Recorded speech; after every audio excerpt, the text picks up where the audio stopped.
Assalamualaikum warahmatullahi wabarakatuh. Di sini saya dan teman-teman saya akan menjelaskan materi tentang perubahan lingkungan.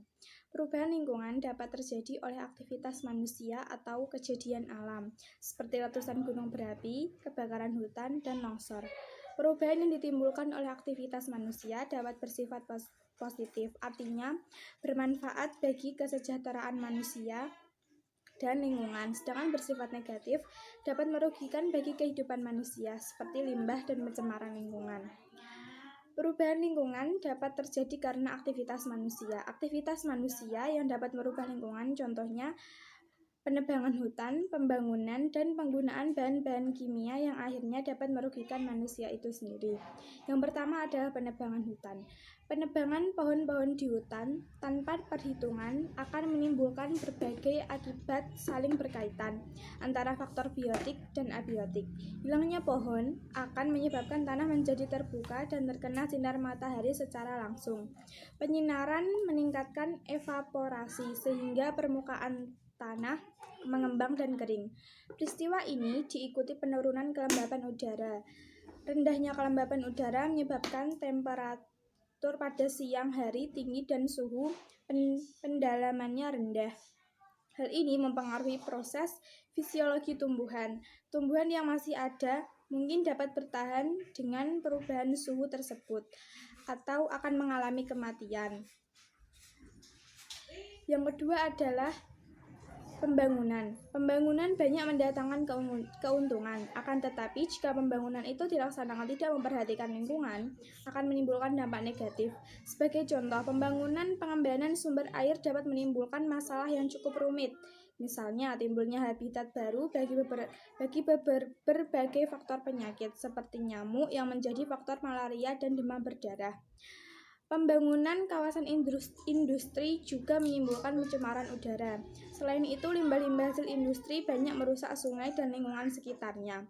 Pembangunan pemukiman penduduk di daerah resapan air dapat menimbulkan berbagai kerugian. Tata guna lahan menjadi rusak, laju erosi dan banjir menjadi semakin meningkat. Yang ketiga adalah penggunaan pestisida. Penggunaan pestisida dimaksudkan untuk mematikan makhluk-makhluk yang tidak dikehendaki keberadaannya pada ladang pertanian atau tempat lain seperti serangga, tanaman pengganggu jamur, tikus, dan bakteri. Akan tetapi, pestisida dapat menimbulkan pencemaran. Pestisida dapat terakumulasi dalam tubuh tumbuhan, hewan, dan manusia, bahkan sampai pada sungai dan tanah. Pestisida sulit terurai, tetapi mudah larut ke dalam lemak dan mudah diikat jaringan lemak. Pestisida dapat berpindah dari satu organisme ke organisme lain melalui suatu rantai makanan.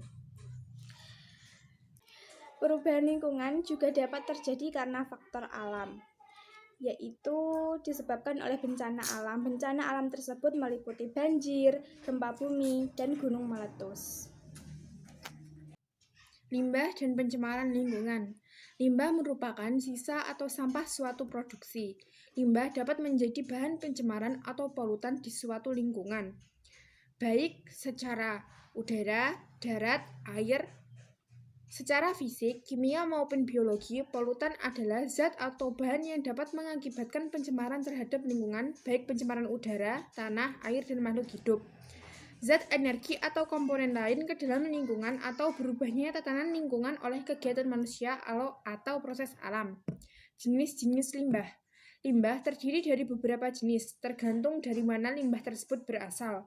Setiap jenis limbah memiliki kemampuan merusak lingkungan yang berbeda-beda. Berikut adalah jenis limbah yang dapat menyebabkan pencemaran.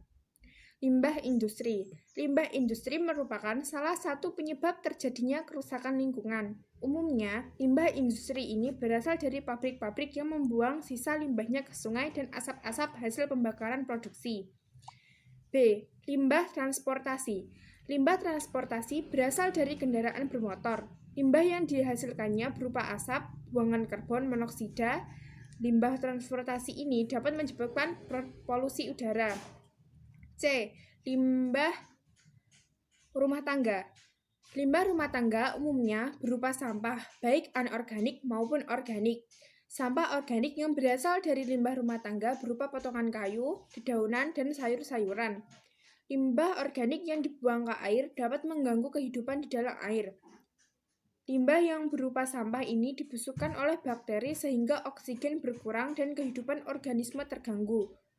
Sampah anorganik yang merupakan limbah rumah tangga dapat berupa plastik, kaleng, dan botol. Sampah anorganik oleh penduduk yang sering dibuang yaitu deterjen. Deterjen jika dibuang ke perairan sangatlah berbahaya, sebab tidak dapat diuraikan secara alami. Pencemaran yang ditimbulkan ini dapat mencemari tanah, udara, dan air. Limbah rumah tangga seperti plastik, jika dibuang ke tanah atau air memerlukan waktu yang cukup lama agar dapat terurai. D. Limbah pertanian. Umumnya berasal dari pupuk yang berlebihan. Pupuk yang berlebihan ini akan terbawa air menuju sungai. Hal tersebut dapat mengakibatkan blooming algae. Blooming algae adalah pertumbuhan alga yang cepat akibat peningkatan kadar nutrien yang cepat dalam suatu perairan. Eutrofikasi. Pencemaran lingkungan. Polusi atau pencemaran adalah masuknya suatu komponen ke dalam suatu lingkungan dengan kadar yang melebihi batas normal. Masuknya suatu komponen ke tempat yang tidak semestinya atau adanya suatu komponen dalam suatu lingkungan pada waktu yang tidak tepat sebagai hasil aktivitas manusia. Berikut adalah jenis-jenis pencemaran lingkungan. A. Pencemaran udara. Pencemaran udara berhubungan dengan pencemaran atmosfer bumi. Atmosfer merupakan lapisan udara yang menyelubangi bumi sampai ketinggian 300 km. Sumber pencemaran udara berasal dari kegiatan manusia. Penyebab pencemaran udara adalah dari polutan seperti karbon dioksida yang dihasilkan dari pemakaian bahan bakar fosil, pembakaran gas alam dan hutan, respirasi, serta pembusukan sulfur dioksida dan nitrogen monoksida yang dihasilkan dari pemakaian bahan bakar fosil. Minyaknya gas buang kendaraan dioksida yang dihasilkan dari pemakaian bahan bakar fosil, dan gas pembuangan kendaraan bermotor yang pembakaran tidak sempurna, dan klorofluor yang dihasilkan dari pendinginan ruangan, lemari es, dan perlengkapan yang menggunakan penyemprot aerosol. Dampak pencemaran udara berskala makro, misalnya fenomena hujan asam dalam skala regional, sedangkan dalam skala global adalah efek rumah kaca dan penipisan lapisan ozon. 1. Hujan asam. Dua gas yang dihasilkan dari pembakaran mesin kendaraan setelah pembangkit listrik tenaga diesel dan batu bara yang sama adalah sulfur dioksida dan nitrogen dioksida. Gas yang dihasilkan tersebut bereaksi di udara dan membentuk asam. Hujan asam merupakan kerusakan hutan. Hujan asam yang mengakibatkan beratnya benda-benda yang terbuat dari logam, misalnya jembatan dan rel kereta api. Efek rumah kaca merupakan peningkatan suhu di permukaan bumi yang terjadi karena meningkatnya kadar karbon dioksida di atmosfer. Gejala ini disebut efek rumah kaca. Kenaikan suhu menyebabkan kemencarnya gunung es di kutub utara dan selatan, sehingga menyebabkan berbagai kota di wilayah pinggir laut akan tenggelam, sedangkan daerah kering semakin kering. Efek rumah kaca menimbulkan perubahan iklim. 3. Lapisan ozon adalah lapisan yang menyelimuti bumi pada ketinggian 30 km di atas bumi. Lapisan ozon terletak pada lapisan atmosfer yang disebut stratosfer. B. Pencemaran air. Maksudnya suatu zat, energi maupun komponen lainnya baik berupa makhluk hidup maupun benda mati ke dalam air menyebabkan penurunan kualitas air sehingga tidak dapat berfungsi sebagaimana mestinya. Berdasarkan jenis bahannya, pencemaran dibedakan menjadi 3, yaitu bahan pencemaran fisik, bahan pencemaran biologis, dan bahan pencemaran kimia. Akibat pencemaran air adalah penurunan kualitas air dan gangguan penggunaan. Dampak negatif dari pencemaran ini antara lain adalah pengurangan oksigen terlalu, peningkatan derajat eutrofiksi, penurunan biota air. Polusi air dapat disebabkan oleh faktor-faktor berikut. 1. Pembuangan limbah rumah tangga, pembuangan sampah, pembuangan deterjen, pembuangan sisa-sisa industri, dan sebagainya. Limbah dari pabrik industri merupakan ancaman yang serius bagi ekosistem air. 2. Blooming algae ialah pertumbuhan alga yang cepat akibat eutrofikasi. Eutrofikasi adalah proses memperkaya air dengan zat organik. Penimbunan zat organik ini terjadi akibat dari tingginya jumlah fosfat hasil pembusukan dan akumulasi pupuk pertanian di dalam air. Jika zat organik terkumpul di suatu perairan seperti danau dan sungai, kedua wilayah perairan tersebut akan kaya kehidupan tumbuhan dan hewannya. Lama-kelamaan kandungan zat organik di wilayah perairan tersebut berlebih. Akibat tumbuhan akan menjadi bentuk kehidupan yang dominan sejalan dengan mati dan membusuknya tumbuhan. Kandungan oksigen terlalu dalam air akan berkurang. Selain itu, zat organik yang banyak tersedia memicu pertumbuhan alga. Akibat permukaan perairan tertutupi alga sehingga menghalangi kontak antara perairan dan udara atmosfer, sehingga dari atmosfer tidak dapat masuk ke perairan.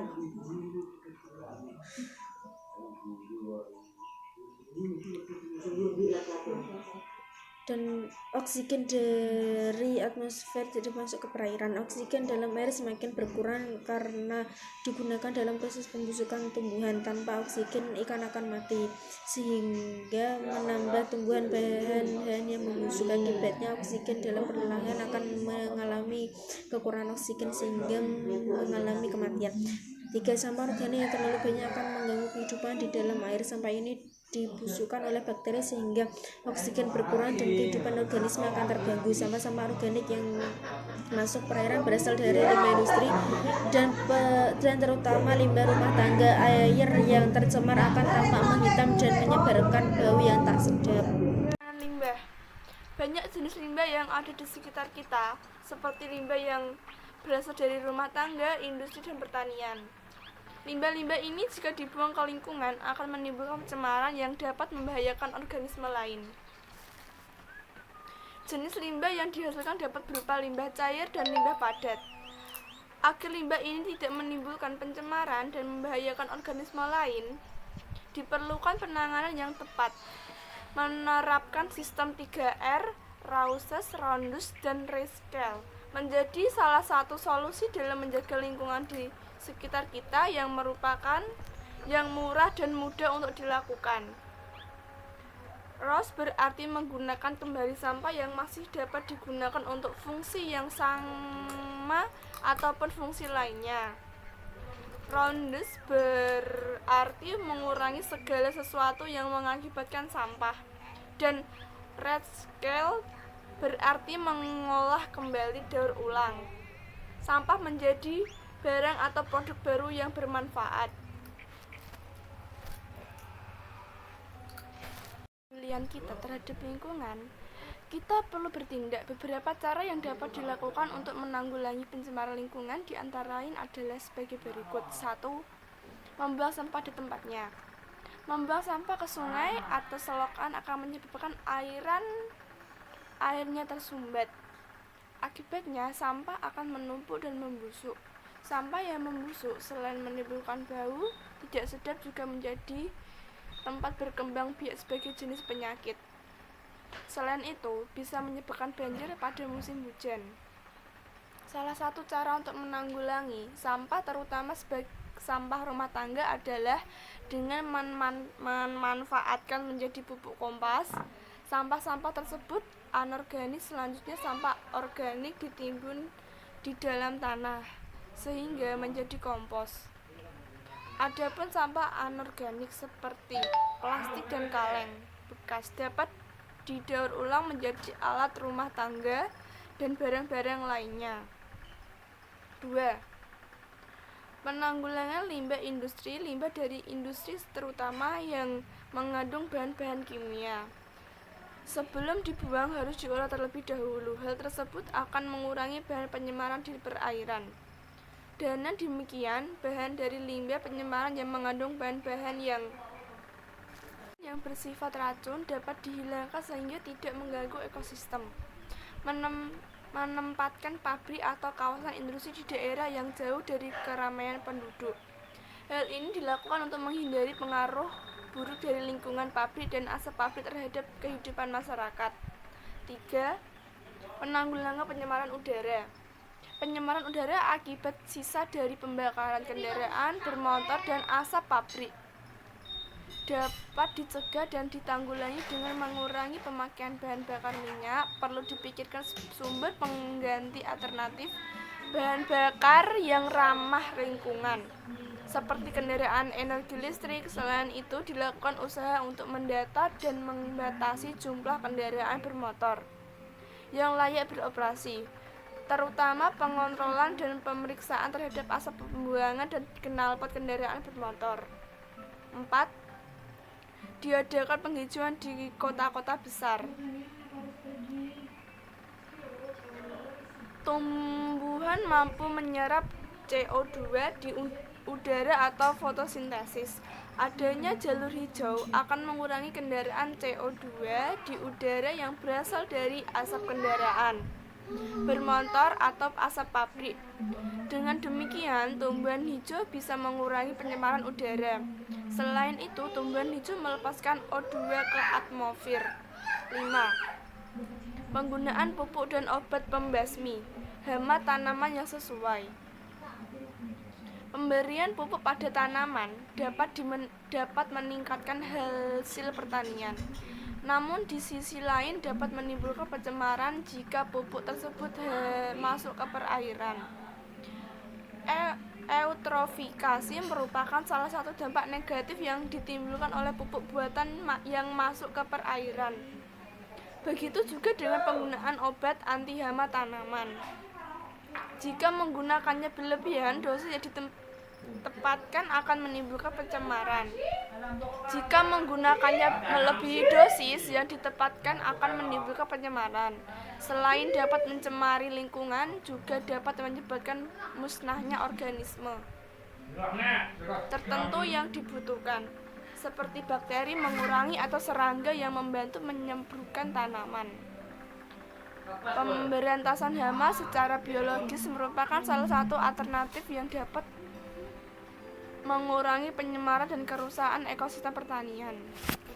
6. Pengurangan pemakaian CFC.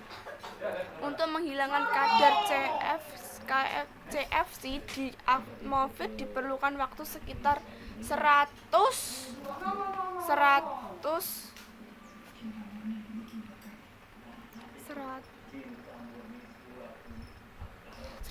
tahun lalu. Satu cara menanggulangan yaitu dengan mengurangi penggunaan CFC yang tidak perlu oleh manusia. Mengurangi penggunaan CFC dapat mencegah rusaknya lapisan ozon di atmosfer sehingga dapat mengurangi pemanasan global. Terima kasih. Demikian presentasi dari kelompok kami. Bila ada salah kata, kami mohon maaf. Wassalamualaikum warahmatullahi wabarakatuh.